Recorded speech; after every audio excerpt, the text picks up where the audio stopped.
Pak. Yang tolak nanti kita berputar dengan saya berapa menit Pak? Biar pasti. Nah, 20. Operator apa tuh pembawa acaranya bingung menentukan waktu. Assalamualaikum warahmatullahi wabarakatuh. Shalom, salam sejahtera, Om Swastiastu, nama budaya, salam kebajikan. Salam Pancasila.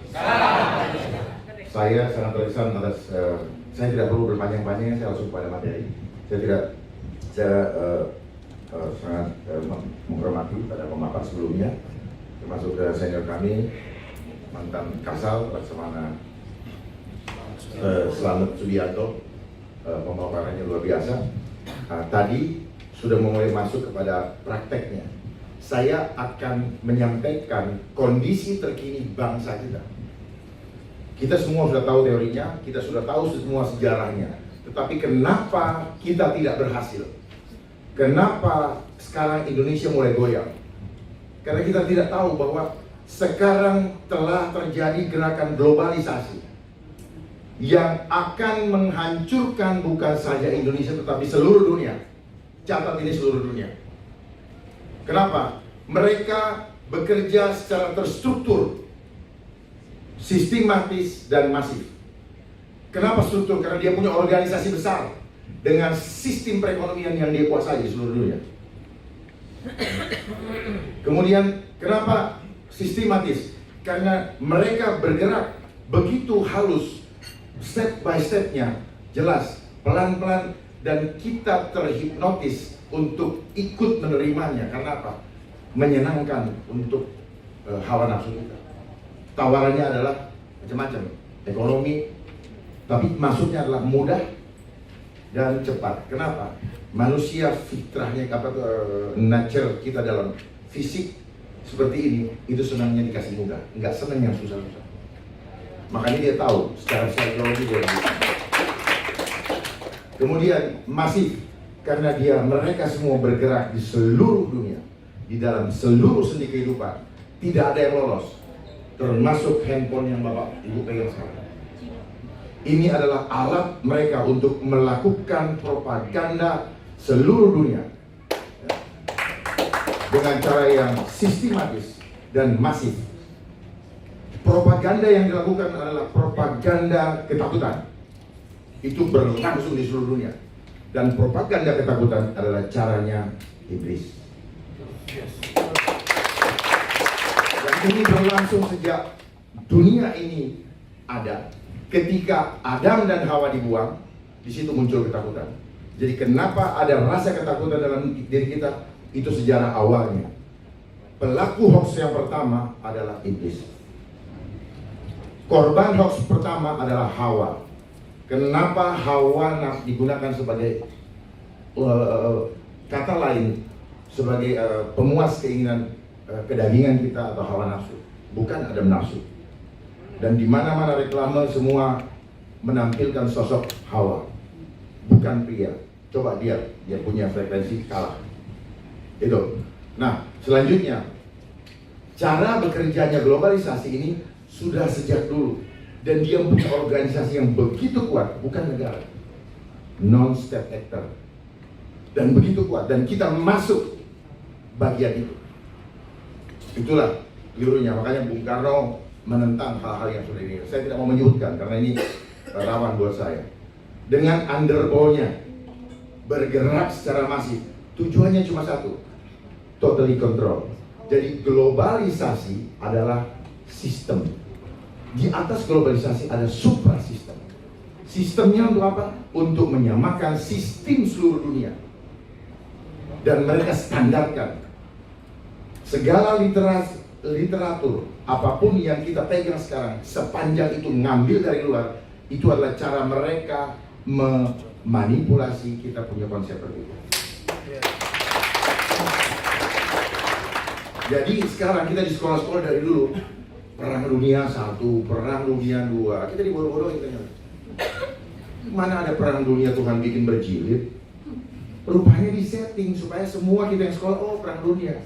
Jarak dari bumi ke matahari sekian. Emangnya dia pernah ke sana? Dari bumi ke matahari, dia nggak pernah ke sana.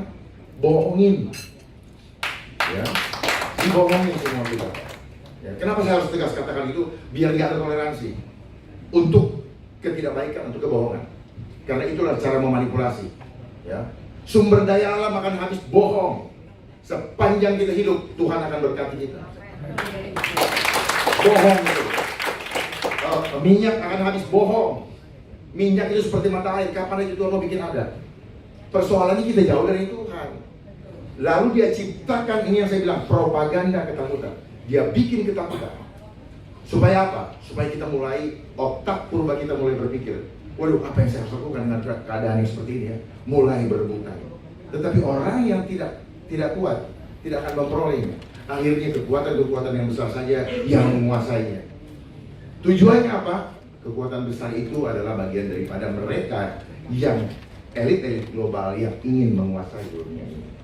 Dan ujung-ujung daripada semua perjalanan ini apa? Kita akan tadi globalisasi sistem, di atas globalisasi ada yang namanya suprasistem yang mereka tidak pernah munculkan, cari di Google tidak akan dapat.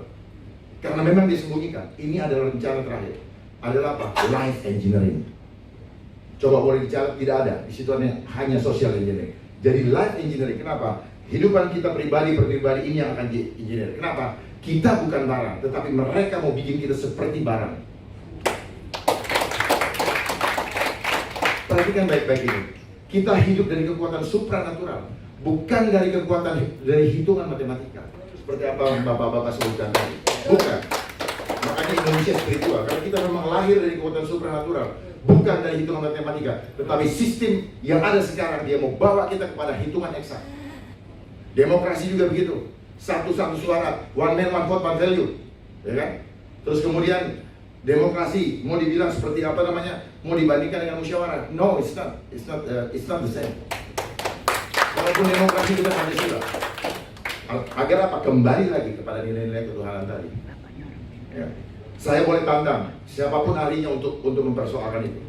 Catat kata-kata saya, kalau kita tidak waspada, kita bisa berantakan semua generasi muda. Karena di sini ada kekuatan hipnotis. Dan saya bisa buktikan, saya praktekkan sekarang. Inilah yang membuat kenapa tidak ada satupun orang yang tahu bagaimana cara menghentikan hoax. Karena mereka bermain dengan begitu masif dan masuk pelan-pelan. Tidak ada yang mau melepaskan ini kan sekarang. Semua dibawa kemana-mana. Kenapa? Inilah cara mereka masuk dengan masif. Pelan-pelan. Pertama GSM. Kemudian ada fitur-fitur, kemudian tambah, akhirnya kita ikutin terus. Setelah itu apa? Gelombang elektromagnetik yang ada di sini, dia merusak struktur DNA dari setiap sel-sel tubuh manusia. Struktur DNA ini kemudian dia merusak membran sel. Membran sel akan menghasilkan enzim-enzim negatif atau beracun, dan hormon-hormon itu yang akan mempengaruhi mindset kita tanpa kita sadari, termasuk saya. Saya baru mengerti ini bulan Oktober tahun lalu. Bukan saya pelajari dan tidak ada literaturnya, tetapi hasil perenungan di mana Tuhan memberitahukan saya harus memberitahu kepada bangsa ini. Jadi ujung-ujungnya adalah life engineering. Seperti apa life engineering? Semua kehidupan kita mau dikontrol. Perilaku kita berubah menjadi manusia yang tidak lagi menjadi manusia yang sejati atau makhluk luhur akhlaknya, tetapi kita akan dibuat seperti robot. Tidak punya cipta, tidak punya karsa, tidak punya rasa. Kenapa? Kita akan di-lock dengan sistem. Jadi gak bisa keluar dari sistem. Nanti pedagang tradisional di pasar-pasar tidak akan lagi ketika uang kertas tidak berlaku lagi. Warung Tegal, tukang rokok, semua pokoknya kalau nggak pakai sistem elektronik nggak bisa berdagang, dan itu akan terjadi. Dan prosesnya, bukan saudara, itulah prosesnya, itulah cara sistematis. Pertama kita dikasih gratis, Rp1 gratis 2 bulan. Setelah itu dia mulai ketika semua orang terpaksa pakai begini sekarang. Dan suatu saat ini akan dipasang chipnya di badan kita. Itu pasti. Pasti. Kalau yang bilang tidak pasti, kita dibohongin. Pasti. Ya, saya mengajak kita untuk melihat ke depan. Karena kalau kita melihat ke depan, kita tahu apa yang akan terjadi di sana. Kita bisa membuat langkah-langkah strategis untuk menghadapinya. Jangan kita dibawa dengan pemikiran barat. Jangan kita dibawa pemikiran timur. Kecanggihan teknologi yang ada hanya untuk membuat kita apa? Kita pusat perhatian kita beralih. Tetapi dia punya hidden agenda. Apa itu hidden agendanya? Mau memanipulasi mindset kita. Jadi pertama, propaganda ketakutan. Apa itu? Itu 9/11 itu propaganda. ISIS itu propaganda. Dan teroris yang ada di dunia juga propagandanya mereka. Dan mereka gunakan itu dan ada yang dibayar. Di setting, ada yang memainkan. Maaf kalau nanti ada yang tidak setuju dengan kata saya, tetapi saya yakini betul itu. Ini desain semua. Tahun depan ekonomi akan jatuh. Itu cara menakut-nakuti manusia.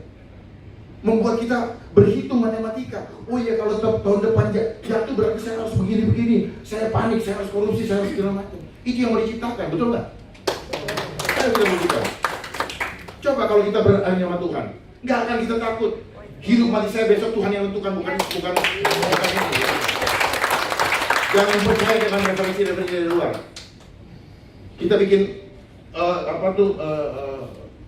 skripsi, suruh bikin apa? Footnote. Bahasa apa itu footnote? Bahasa Indonesia nggak ada footnote. Gitu. Pak, catatan kaki mana? Kaki Tuhan, kaki setan. Gitu. Maaf kalau ada yang sini yang tidak setuju. Saya siap berhadapan. Karena ini masalah spiritual. Tadi Bapak bilang. Nah, Indonesia punya jawaban dengan konsep luhurnya Nuswantara. Nu adalah makhluk, Swa adalah mandiri, Anta adalah menuju, dan Ra itu Tuhan. Jadi makhluk mendiri menuju ke Tuhannya. Sehingga nilai-nilai sejati fitrah ini universal. Tadi sudah disampaikan oleh sini, universal. Jadi tidak perlu ada kita meributkan. Ya, saya persingkat nanti soalnya kalau ini panjang sekali nggak kelar-kelar. Jadi programnya mereka ya, Satria Globalisasi, terstruktur itu strateginya, terstruktur, sistematis dan masif. Kemudian dia programnya adalah money, power, dan control population. Money, dia sudah kuasai sistem ekonomi dunia. Bursa efek apa semua pokoknya diatur. Nah, kurs-kurs kita itu diatur sama mereka. Aduh, kurang asam. Jadi kita diancam-ancam, lu gue mau turunin nggak sampai 20.000, lu gue mau turunin nggak gitu. Nanti pemerintah kita dibikin takut, ngerti nggak? Duit lagi, kita jadi hutang lagi yang nggak rakyat. Untuk ganjil jangan lebih dari 14.000 misalnya. Ternyata semua disetting. Jadi di sini butuh pemimpin yang punya hati sungguh-sungguh untuk bangsa. Gampang bangsa ini dipimpin kalau kita punya pemimpin yang sungguh-sungguh dan tidak perlu takut kehilangan apapun juga. Kalau kita takut kehilangan apa, ya pasti kita kehilangan, itu udah rumusnya. Tapi kalau kita tidak takut kehilangan, Tuhan akan memberikan kepada kita. Yakin itu. Jadi Pancasila jangan hanya wacana, tetapi mari kita implementasikan dalam kehidupan kita. Sila pertama Pancasila itu sudah desain atau given dari Allah. Jangan ditaruh di nomor 5. Kenapa 1? Otomatis kalau sila pertama kita jalan, kita paham, ya kita ikhlas, kita adil, kalau ikhlas, Indonesia tuh manusia ikhlas. Makanya manusia ikhlas. Tadi Bapak bilang kemana-mana berdoa. Ikhlas, menerima perbedaan. Terus karena ikhlas dia bisa menerima ada tumbuh-tumbuhan, ada pohon, ada laut, ada yang cantik, ada yang gendut. Ikhlas. Masa kita mau sendiri, laki-laki sendiri atau perempuan sendiri? Nah, karena ikhlas kita mau menerimanya. Itulah ciri bangsa Indonesia. Kalau kita ikhlas, pasti dia akan adil dan beradab. Nggak mungkin nggak. Gampang kan? Jadi kalau ada orang yang tidak beradab, berarti dia bukan Pancasilais. Dia tidak berketuhanan. Kita nggak usah bicara Pancasila. Karena Pancasila ini hanya penjabaran saja. Kenapa saya kurang setuju dengan kata mengimani? Karena Pancasila bukan Tuhan. Tetapi konsepnya yes. Ini jangan hati-hati. Kenapa? Kaum milenial agak alergi dengan mengimani. Saya ada di antara milenial dan tidak. Jadi saya bisa mentransfer email. Jadi jangan mengimani supaya tidak dianggap sebagai sesuatu yang berhala. Ini yang kelirunya selama ini. Jadi yang penting ketuhanannya dulu. Kalau ketuhanannya dia laksanakan, pasti yang lainnya ikutan. Gak bakal tidak. Masuk kita sila kedua, sila ketiga. Kalau kita melihat Sumatera sebagai hadiah Jawa, Jawa melihat Irian, Papua sebagai hadiah, Papua juga melihat demikian, kita akan bersatu. Tidak akan. Tidak akan kepentingan kelompok ada. Tapi faktanya sekarang kepentingan kelompok begitu berkuasa dan kelompok tertentu ya, itu menguasai aset-aset atau sumber daya di ini. Perlu pengaturan berikutnya. Nah, kalau kita sudah mau bersatu, kita nggak mudah masuk ke dalam musyawarah mufakat. Nggak bakal ribut karena kita mementingkan kepentingan kita bersama, termasuk kepentingan anak cucu ke depan. Maka keadilan sosial itu bukan mimpi. Otomatis, itu hanya outcome-nya. Yang lain kalau proses itu jalan, maka ini outcome-nya. Masih ada waktu atau sudah habis? Masih. Jadi tadi programnya power, money, dan control. Money sudah didapatkan oleh mereka. Kita harus hati-hati. Makanya lihat, kerusuhan yang ada di kita, yang rusuh dibiayai oleh dia, kita juga dibiayai oleh dia. Jadi semua konflik di dunia, dia biayai dan dia biayai. Yang defense dia biayai, yang rusuhin dia biayai. Orang perang dunia aja mereka biayai kok. Jadi semua dibiayai, kita nggak usah marah. Ini ada yang main di belakang. Saya buka aja, ada yang main di belakang. Karena kalau nggak dikasih tahu, kita saling curiga. Enggak, bukan orang Indonesia. Tetapi dia gunakan orang-orang Indonesia yang mata duitan. Saya tidak mau mengatakan pengkhianat. Kalau Pancasilais, kita tidak boleh menuduh orang.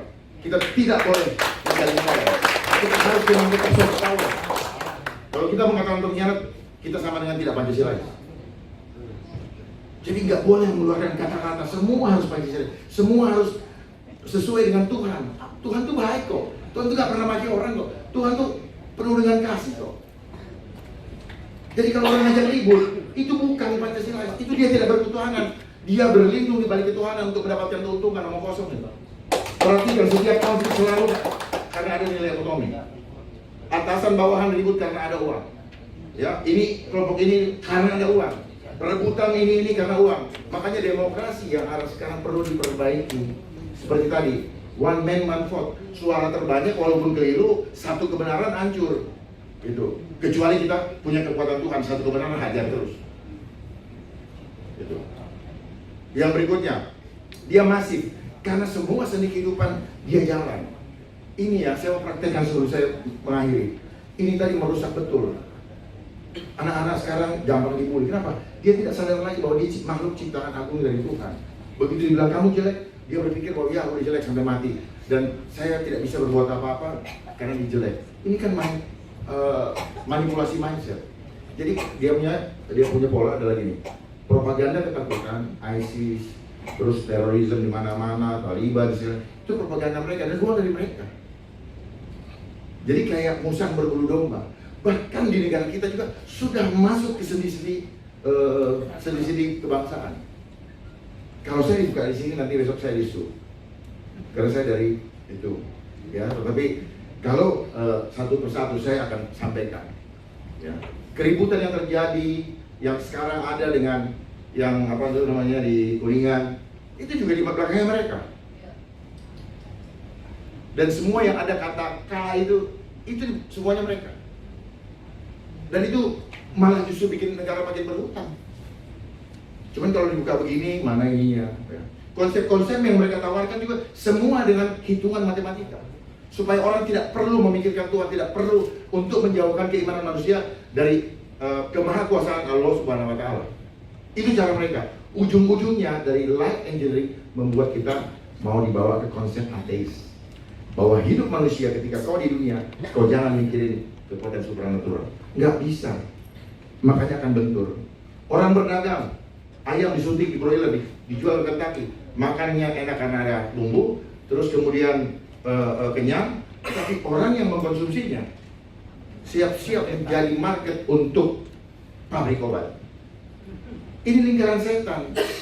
Jadi semua persoalan ini coba dilihat dengan kacamata yang berbeda, supaya kita lebih tajam, lebih jeli melihat persoalan.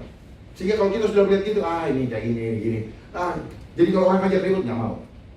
Gitu. Jadi kita nggak usah lawan yang keributan. Dengan konsep, prinsip tetap. Karena apa?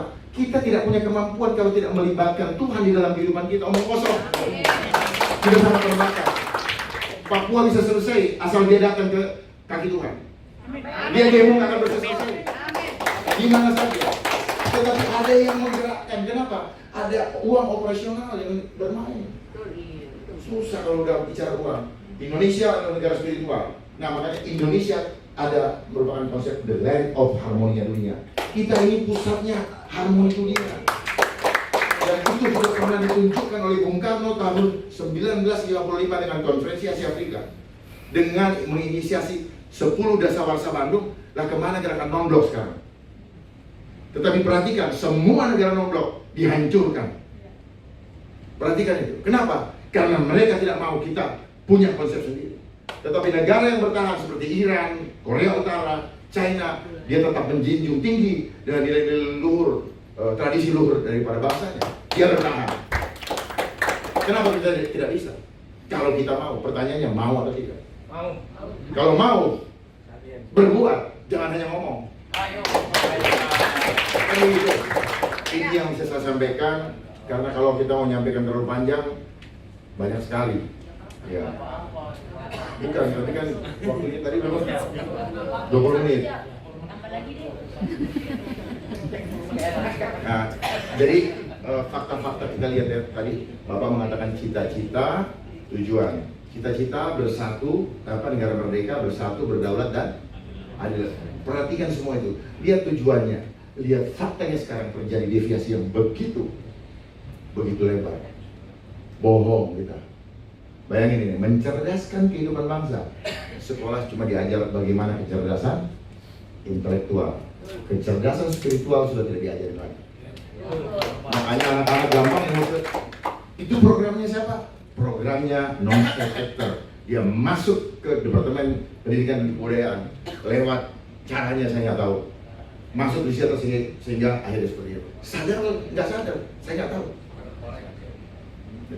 Dan itu begitu.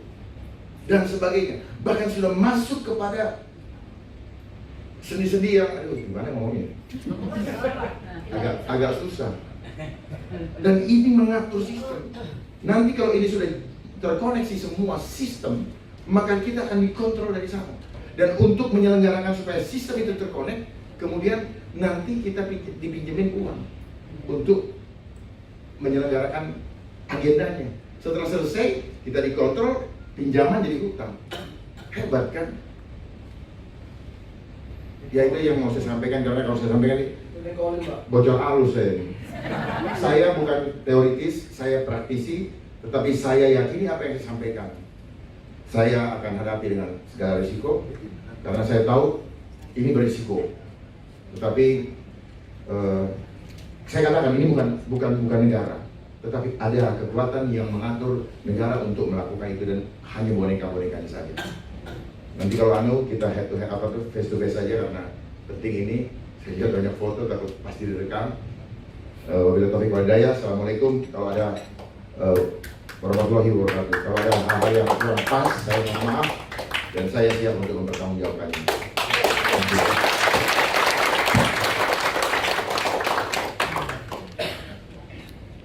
Terima kasih Bapak Komjen Darman. Ya. Kami karena kita sama-sama